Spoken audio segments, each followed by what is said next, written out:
అందుకోసమని చెప్పేసి మార్చి 8న ఈ యొక్క మహిళా దినోత్సవం జరుపుకుంటారు. ఈ ముఖ్యంగా మహిళా దినోత్సవం జరపడానికి కారణం ఏంటంటే అమెరికాలో ఒక పట్టణ మిల్లులో మహిళా కార్మికులు 5,000 మంది మహిళా కార్మికులు నిరసన వ్యక్తం చేశారు. ఎందుకంటే 16 గంటల పని వరకు ఉండదు, 16 గంటలు పని చేయాలి. 12 గంటలు చేయడమే చాలా కష్టం. 12 గంటలు ఏంటంటే పొద్దున్న 9 గంటల నుంచి రాత్రి 9 గంటలు 12 గంటలు, అలా 16 గంటలు పని చేయాలి. ఆ 16 గంటల నుంచి 10 గంటల వరకు కుదించాలని చెప్పేసి వాళ్ళంతా మహిళలంతా రోడ్డు మీదకి వచ్చి వీధుల్లోకి వచ్చి సమ్మె చేస్తారు, నిరసన వ్యక్తం చేశారు. దాని ఫలితంగా 1857 మార్చి 8న మరి మొత్తం ఏమైపోయింది, ఆ రోజున మహిళా దినోత్సవాన్ని డిక్లేర్ చేశారు. ఇది మన ఇండియాలో కాదు, ప్రపంచం మొత్తం. అందుకోసమే అంతర్జాతీయ మహిళా దినోత్సవం అంటారు. అన్ని దేశాలలో జరుపుకుంటుంది ఈ దినం. అందుకోసమే మార్చి 8న ఈ మహిళా దినోత్సవాన్ని జరుపుకుంటారు. ముఖ్యంగా 2 వాక్యాలు చెప్పి ముగిస్తాను. ఒక అమ్మాయి నన్ను ఒక క్వశ్చన్ వేసింది. ఏమని ఇచ్చిందంటే, ఆచార్యజీ మా ఇంట్లో మా అమ్మ ఇద్దరు, ఒక బిడ్డ ఒక కొడుకు, మా అన్న ఉన్నాడు, నేనున్నాడు. నన్ను ఒక తీరుగా చూస్తుంది, మా అన్నతో ఒక తీరుగా చూస్తుంది. ఎప్పుడు మీకు తేడా అని చెప్పేసి అమ్మాయి చాలా బాధపడ్డది. ఎందుకు ఈ తేడా? ఎందుకంటే రాత్రి కదా మా అన్నని బయటకు పంపిస్తుంది, నన్ను పంపించారు. ఏమైనా ఫోన్ మాట్లాడినా, ఏదైనా చాటింగ్ చేసినా ఫోన్ చెక్ చేస్తుంది. మా అన్న ఏం మాట్లాడినా ఏం చేసినా కూడా చెక్ చేయదు. పుస్తకాలు చెక్ చేస్తుంది, అబ్బాయిని మా అన్నని ఏం చెక్ చేయదు. అర్థమైందా?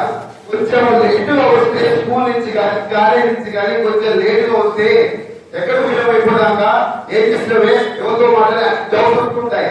మా అక్క ఎంత వచ్చినా ఏమన్నారు, ఎందుకు ఈ తేడా అని చెప్పేసి అమ్మాయి నన్ను అడిగితే నేను ఒకటే చెప్పాను, మా ఆడవాళ్ళలో ఉన్నటువంటి హార్మోన్స్ వేరే ఉంటాయి, మగవాళ్ళలో ఉన్నటువంటి హార్మోన్స్ వేరే ఉంటాయి. మగవారి యొక్క శారీరక ధర్మం వేరే ఉంటుంది, ఆడవారి యొక్క శారీరక ధర్మం వేరే ఉంటుంది అని చెప్పాను. దాంతో పాటు ఓ క్వశ్చన్ వేసారు, సమాధానం చెప్పమ్మా. మీ ఇంట్లో బంగారం ఉందా అమ్మా? ఉన్నది. బంగారం ఎక్కడ పెడతారు అన్న? తీర్మానం పెడతారు, లేకపోతే లాగర్లో పెడతారు. మరి మీ ఇంట్లో దీపారాధన దీపం ఉంటుంది కదా, అది ఎక్కడ ఉంటుంది అంటే అది దేవుడి రూపంలో ఉంటుంది, పూజ గదిలో ఉంటుంది. అదంతా మరి పూజ గదిలో ఉంటుంది, దాంట్లో నూనె పోస్తారు, దాన్ని ఒత్తి చేసి ఆ యొక్క దీపం ఆరిపోకుండా గ్లాస్ వరి పెడుతూ ఉంటారు. కరెక్టేనమ్మా?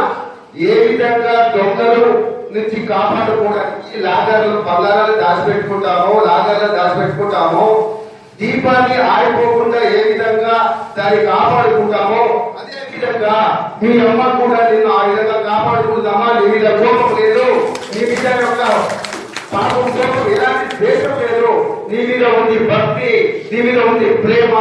అంతే తప్ప నువ్వు అబద్ధం చేసుకుంటున్నావమ్మా, అది అబద్ధం చేసుకోవద్దు, నీ మీద అంత ప్రేమ ఉంది.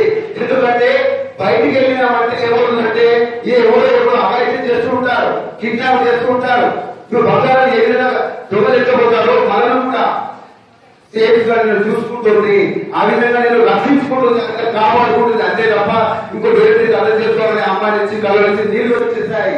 ఎందుకు అమ్మాయి ఏడుస్తున్నావు అంటే, అమ్మ నాకు గుర్తుకొచ్చింది, నాకు ఏడుపడుతుంది, ముందే అమ్మ దగ్గరికి వెళ్ళాలి, పాదాలు వచ్చేయాలని చెప్పేసి అమ్మే వెళ్ళిపోయింది. అమ్మకు పాదాలను చేసింది. చూడండి, ఆ అమ్మ కూడా అన్నది, ఏమన్నా అంటే తెలుసా?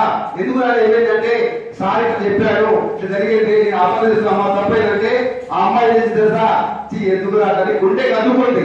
అది ఈ యొక్క అంటే అమ్మాయి యొక్క